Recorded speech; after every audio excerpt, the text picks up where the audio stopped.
adakah benar ada perancangan baru Zahid jadi Perdana Menteri dan Anwar dan Najib dah bersetuju? Okey, ini saya jelaskan ya.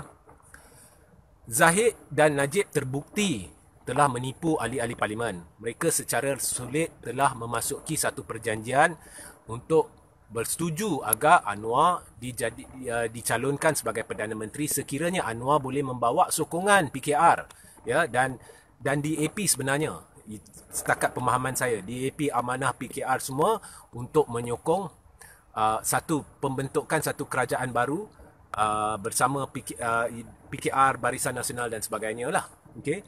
Sebab Zahid dan Najib dan ramai pemimpin dari tim A terdesak untuk selamatkan tengkuk masing-masing dan mereka tidak ingin Tun Dr. Mahathir Mohamad kembali, dan mereka amat takut dan mereka sanggup lakukan apa sahaja ya untuk halang gandingan Tun Dr. Mahathir Mohamad dan Tengku Razaleigh. Jadi perjanjian tu memang wujud.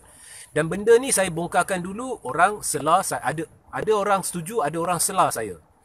Lepas tu terbukti benar bahawa memang Najib dan Zahid menyokong Anwar. Mula-mula orang kata Zahid mungkin, Najib impossible, Regi hang reka cerita.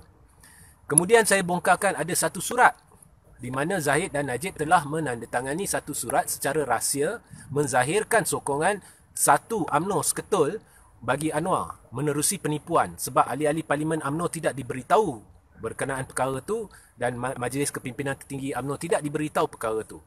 Orang kata aku ni reka cerita. Akhirnya semua ni menjadi kenyataan. Okey, pertama surat itu sah wujud.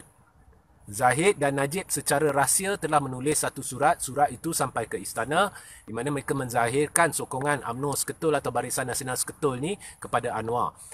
Tapi benda ni sebenarnya ahli-ahli parlimen UMNO dan juga Majlis Kepimpinan Tertinggi UMNO tidak tahu. Okey. Jadi ini penipuan. Okey. Bagi saya lah, penipuan sebegini, bagi saya lah peribadi ya, ini juga penipuan, satu bentuk penipuan kepada Yang di-Pertuan Agong kerana anda memberi persepsi palsu kepada pihak istana. Okey. Dan akhirnya ada satu perjumpaan antara kepimpinan parti dengan ahli-ahli parlimen. Kat situ pun kita dah dapat tahu benda ni sahih, bahawa Najib sebenarnya menyokong Anwar. Sebab Najib sendiri mencadangkan kita kena kerjasama dengan Anwar. Dan benda tu mendapat tentangan hebat daripada ahli parlimen Tim B. Sekaligus membuktikan apa yang saya beritahu, bahawa UMNO terbahagi kepada Tim A dan Tim B. Dan Tim A ni kepimpinan. Jadi tak timbul reka cerita. Sebenarnya cerita dia mudah. Zahid dan Najib secara rahsia menyokong Anwar. Rancangan dia untuk membentuk secara spontan satu kerajaan pimpinan Barisan Nasional, PKR, DAP, Amanah dan sebagainya. Okey, dan pihak-pihak lain yang bersetuju untuk bersama gabungan ini, dan Anwar dijadikan Perdana Menteri. Anwar yakin bahawa Zahid ni memang bercakap benar bahawa dia ada sokongan UMNO seketul. Jadi Anwar, dia yakin bahawa DAP akan ikut dia ke mana. Jadi sebab itu Anwar berani untuk membuat press conference untuk memberitahu bahawa dia ada sokongan majoriti. Sebenarnya dia langsung tak ada sokongan. Itu hanya berdasarkan nombor satu, keyakinan palsu dia. Nombor dua, penipuan Zahid. Okey. Akhirnya Anwar kena getah. Bukan hanya dia tidak mampu mempersembahkan kepada Yang di-Pertuan Agong bukti sokongan majoriti terhadap dia. Okey. Tidak mampu ya. Okey.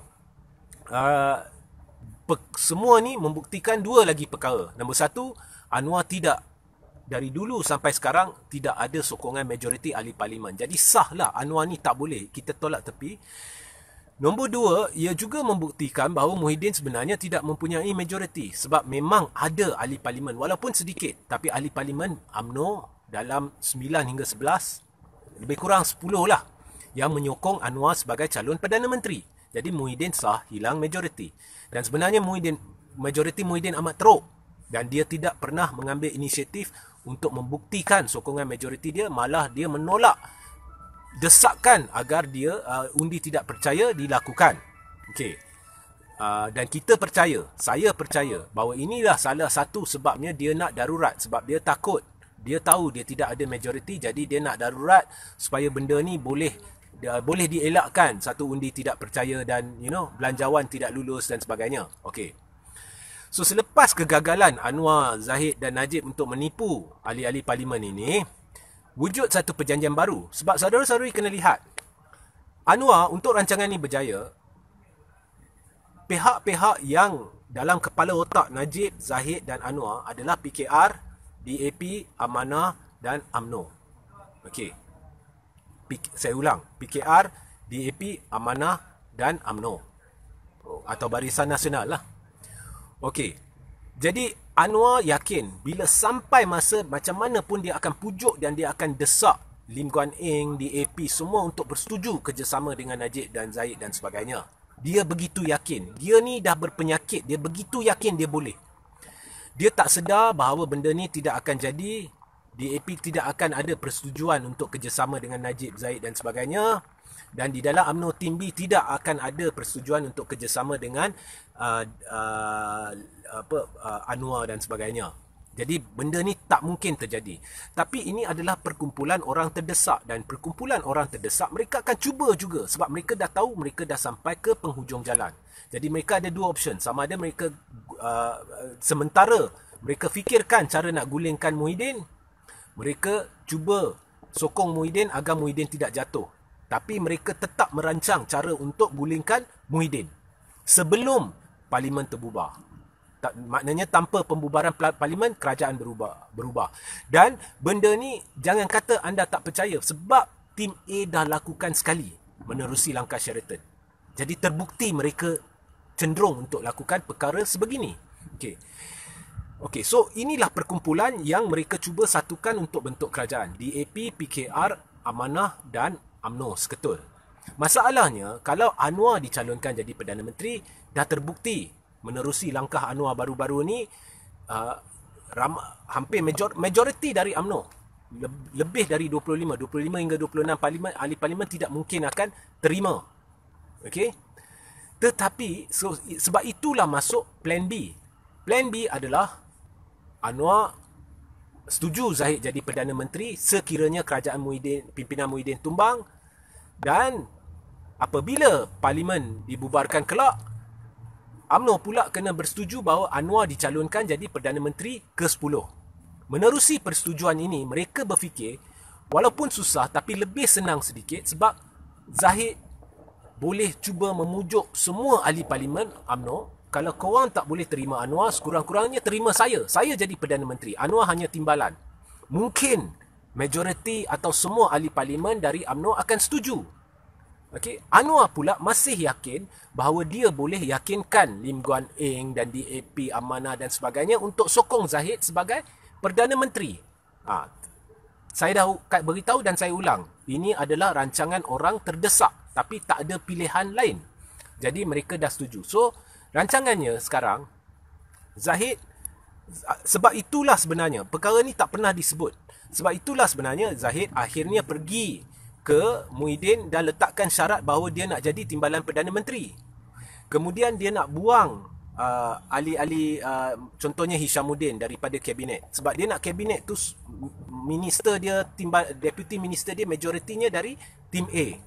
Supaya akhirnya bila Zahid jadi timbalan Perdana Menteri dan menteri-menteri dan timbalan menteri daripada UMNO di dalam kabinet majoritinya dari Tim A, jadi mereka boleh mula dalam tempoh yang singkat meyakinkan semua ahli-ahli parlimen untuk menyokong usaha Zahid jadi Perdana Menteri. Zahid akan gunakan kedudukan dia sebagai Presiden Parti dan timbalan Perdana Menteri untuk meyakinkan semua ahli parlimen. Sekiranya dapat keyakinan ini, dan memang impossible, tapi sekiranya dapat keyakinan ini, maka akan berlaku usaha untuk menekan Muhyiddin untuk letak jawatan. Anwar akan sokong dan Anwar yakin dia boleh bawa DAP dan Amanah. Dan sekiranya Muhyiddin tidak letakkan jawatan, maka mereka akan gulingkan Muhyiddin dan Zahid jadi Perdana Menteri, calon Perdana Menteri. Inilah yang saya faham apa yang berlaku. So mereka rasakan lebih mudah cara ni. Okey, kalau Zahid dengan Anwar dua-dua problem. Anwar Tim B tak boleh terima. Zahid pula DAP ni ramai tak boleh terima. Tapi antara kedua ni mereka fikirkan, kita dah cuba calonkan Anwar sebagai Perdana Menteri, gagal, tak dapat sokongan ahli parlimen. Macam mana kalau kita cuba Zahid pula? Mungkin Zahid boleh satukan UMNO. Mereka tengah bermimpi. Tetapi inilah mimpi terbaru mereka. Jadi perancangan sekarang ini yang sulit ni adalah Zahid adalah calon Perdana Menteri dan Anwar akan dicalonkan seandainya Parlimen bubar. Okey. Kalau benda ni kita boleh baca dengan mudah, ianya bukan strategi. So mereka bercakap melakukan perkara-perkara tertentu untuk mengalihkan perhatian kita, tetapi ini rancangan sebenar. Sama juga seperti mereka mengalihkan perhatian kita dari Najib. Selama ni kita tak tahu bahawa Najib sokong Anwar. Saya seorang, saya beritahu Najib sokong Anwar. Najib sokong Anwar. Akhirnya terbukti Najib sokong Anwar. Tapi mereka mengalihkan perhatian anda. Sebab itulah yang dinamakan strategi. Strategi adalah untuk memastikan anda tidak nampak rancangan sebenar. Jadi, menurut apa yang saya faham, rancangan sekarang adalah untuk menjadikan Zahid Perdana Menteri. Mula-mula, dia akan pujuk Muhyiddin untuk menjadikan dia timbalan Perdana Menteri. Kemudian bermulalah usaha untuk meyakinkan semua ahli parlimen, UMNO, PKR, DAP dan sebagainya sebelum mereka akan cuba cetuskan penubuhan kerajaan baru tanpa pilihan raya. Dan seandainya perkara ni berjaya, korang apabila dengar hujah saya ni sudah tahu pasti tak akan berjaya. Tapi seandainya berjaya, mereka akan melakukan pilihan raya umum pada tahun 2023. Dan pada ketika itu, mereka menjanjikan Anwar kedudukan ataupun menjanjikan Anwar bahawa beliau akan dicalonkan sebagai Perdana Menteri. Anwar bodoh lah kalau percaya Zahid dan Najib, ya. So inilah perancangan orang terdesak. Okey, so inilah penjelasan saya.